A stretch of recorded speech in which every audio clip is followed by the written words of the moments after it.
This is KM Weiland, and you are listening to the Helping Writers Become Authors podcast. I hope you enjoyed this week's episode, 13 Rules to Be a Better Beta Reader. Among the greatest gifts one writer can give another is that of being a beta reader. A beta reader is a volunteer who reads over a rough manuscript and offers feedback on what's working and what's not. This feedback can span the gamut from simply a general reaction to a full-on critique. But not all beta readers are created equal. Just as you can learn to be a better writer, you can also learn to be a better beta reader. Earlier this year, I received the following email from Archie Krieger. He said, "I have been doing a lot of beta reading lately. I was looking for a guide or checklist to help folks like me to be a better beta reader. The critique group I'm a part of is prolific, a beta read a month. I've searched through your site and nothing on the details, just etiquette." And he's right. I haven't written much about beta reading for the same reason I don't write a whole lot about editing in general. And this is because the most foundational principles of both are no different from those of good writing. If you know how to write a solid story, you'll know how to edit one. Indeed, much of the trial and error of learning how to write solid first drafts begins in the trenches of troubleshooting our sloppy first drafts and figuring out how to fix them. The simplest answer to how to edit is learn about story structure, character development, good prose, pacing, etc. And the same rules apply in beta reading. However, because of the extra accountability we bear in taking on a beta reading job, it does bear some extra forethought. My own early experiences with beta readers transformed the way I approached story, as well as boosting my confidence. But most writers will also encounter a beta reader or two who, despite their best intentions, do more harm than not, either by offering faulty advice or by undercutting confidence. The entire writing community benefits when we all try to become the best beta readers possible. So, to that end, here are my top 13 tips for improving your editing game and becoming a better beta reader. And most of these tips will help you in editing your own stories as well.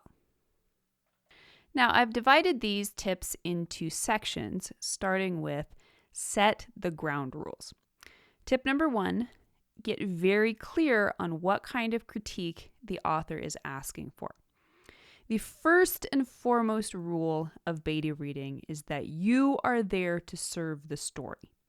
If it's important to put your ego in your back pocket and sit on it when you're editing your own stories, it's even more important to do so when editing for someone else.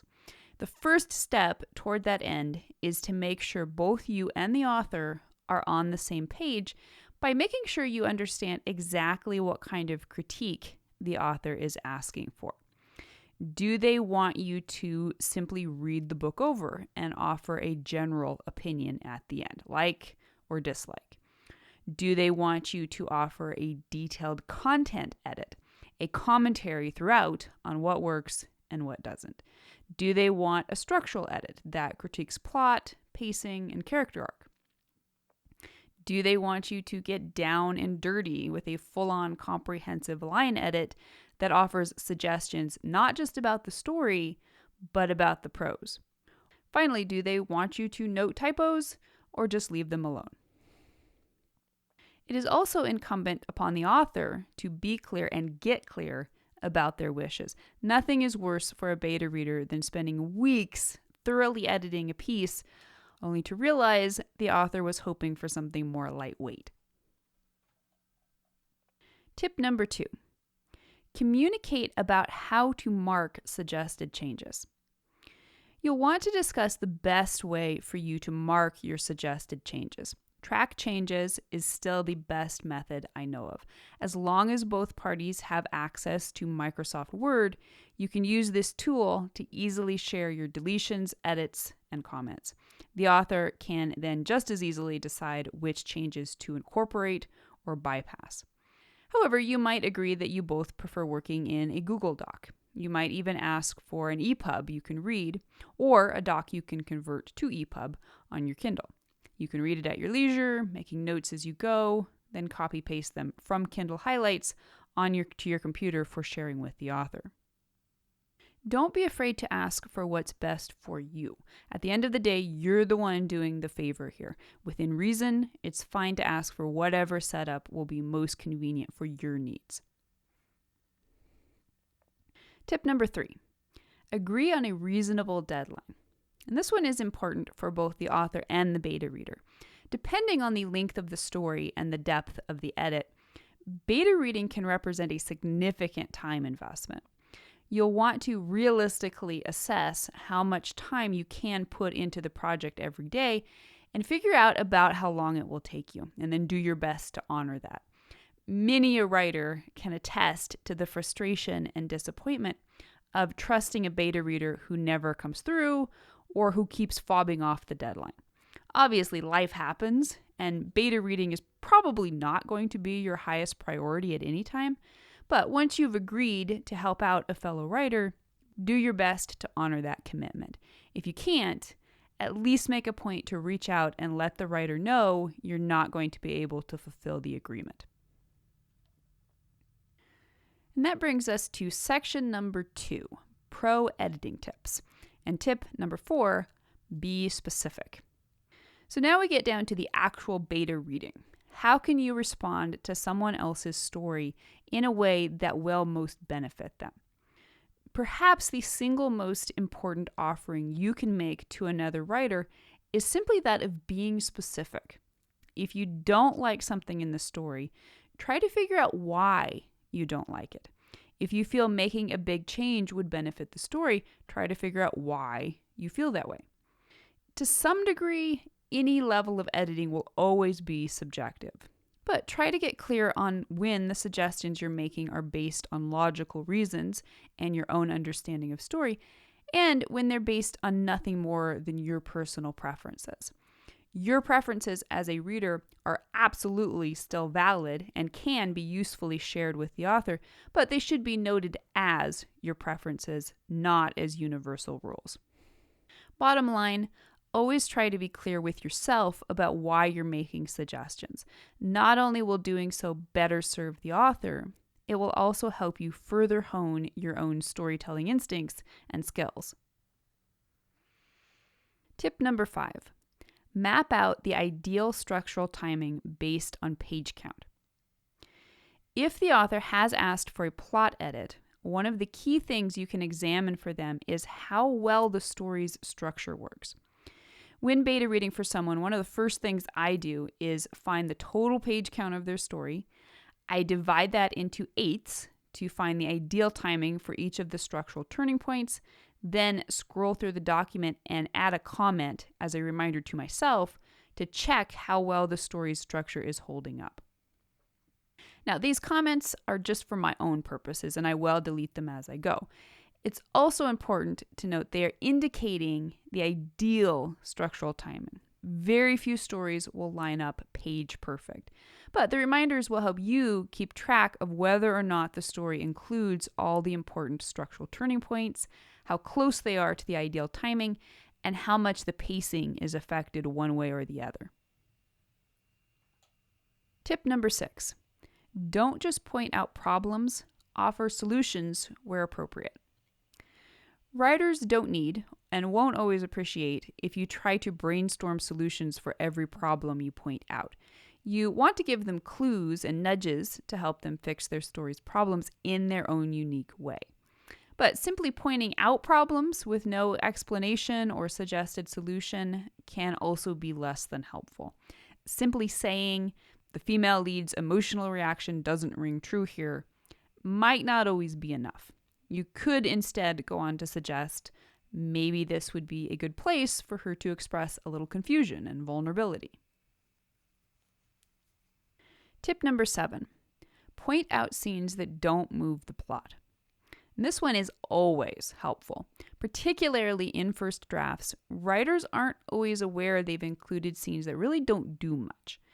If you find yourself bored when reading a scene or feeling you've already read this scene several times before, be sure to note that and why. If you're familiar with scene structure, you can also examine that to discover any broken or missing pieces that may be interrupting the forward movement of the story. Tip number 8, make note of any tick words that pop. Now, there's no need to go overboard on this one, but if you start to notice the author consistently uses one particular word, make note of that and suggest they run a search to discover how often they really do use it. However, don't ding someone for using words that are your pet peeves or that you're noticing only because you know you have a tendency to overuse them. Tip number 9, create an edit letter to address major issues. At the end of editing, professional editors will send clients a document summarizing all the major issues they've found in the story. While in the midst of your beta reading, you can keep a running list of issues you wish to discuss with the writer by the end. I find it most helpful to divide the letter into broad sections with headers, particularly focusing on major areas such as plot structure, character development, dialogue, etc., as well as any issues that are specific to the story.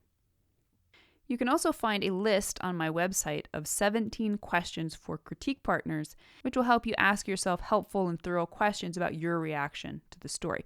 You don't necessarily have to share every answer with the author, but scanning through the list may help you clarify your own reactions to the story. You can find that list by typing 17 questions for critique partners into the search field at the top of the right-hand column on my website. All right, section number 3, general guidelines, and tip number 10, explain your reasoning wherever necessary. Although you don't want to preach at the author, don't assume he knows what you know and will understand why you made a particular change. For example, if you edit a sentence to make it more active, you may want to make a little note explaining your reasoning. Beta reading is often a mutual learning experience in which writers help each other improve their craft. Don't necessarily assume you know more than the author, but don't be afraid to offer helpful tips where appropriate. Tip number 11, try to interact with the story simultaneously as reader and editor. Beta readers wear multiple hats. Not only are you, probably, a fellow writer who is approaching the editing of this story as if it were your own, you're also interacting with it as both an objective reader and an editor. Try to balance those last two identities. Don't get so consumed by the fiddly work of ruthlessly editing that you don't occasionally pull back and interact with the story as if you were a random reader who had purchased it. As a beta reader, you've volunteered to look under the story's hood, but the ultimate test of whether or not a story works is whether or not it works for a reader. If you're able to give your fellow author your perspectives as a writer, an editor, and a reader, you'll have all the more to offer them. Tip number 12. Honor the author's vision for the story. Now, this one is super important. Respect the author at all times. This is their story, not yours. They have their own vision for it, which may be entirely different from the vision you would have had. What they want the story to be may also be different from what you, as that random reader, would prefer to read. As a beta reader, you're not here to mold their story to your preferences. You're here to help them realize their best vision for the story. One of the sharpest ways to do this is to outright ask the author, what's your intention for this story? If they can provide a story summary in the beginning, that can often help you determine what type of story they intend this to be. And finally, tip number 13. Don't forget to point out things you like. If you've ever been on the receiving end of a critique, you know how brutal it can sometimes be. Even the best of critiques, and often exactly because they are really good critiques, can leave the author feeling overwhelmed.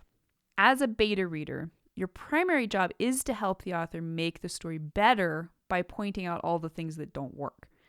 But pointing out the things you do like can be just as helpful in the long run. Anytime something makes you smile, laugh, cry, or experience any other strong reaction, be sure to make a note. And when it comes time to comment on the story as a whole, try the compliment sandwich method. Start by telling the author what you liked best about the story, then share your suggestions for improvement, then end on a final encouraging note. Probably the most important guideline for being a better beta reader is simply the old golden rule. Critique other authors exactly how you would like to be critiqued yourself. Respect their hard work and their passion. Honor the story they're trying to tell. Be honest, but also kind. Keep your deadlines and commitments. And enjoy sharing with someone else your deep love of storytelling. And I hope you'll stop by the site and share with me in the comments, are there any other suggestions you would add about how to be a better beta reader?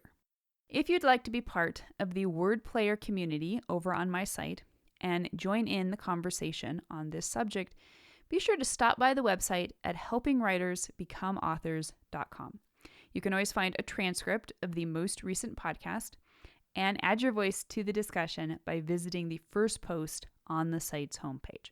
And don't forget that if you're looking for an older post, you can always find those by putting the podcast title in the search field at the top of the right-hand column. If you enjoyed this podcast, you can subscribe on Apple Podcast, Spotify, and Amazon Music, or whatever your favorite podcast platform may be. And if you'd like to do something to support helping writers become authors, it always means a ton if you're able to leave just a quick rating or review on your site of choice. Also, many thanks to those who support my work on Patreon. Your patronage helps make helping writers become authors and its many resources available to writers everywhere. If you're interested in becoming a patron, you can find out more at patreon.com/kmweiland. Thank you so much for listening to the Helping Writers Become Authors podcast, and be sure to check back again next week.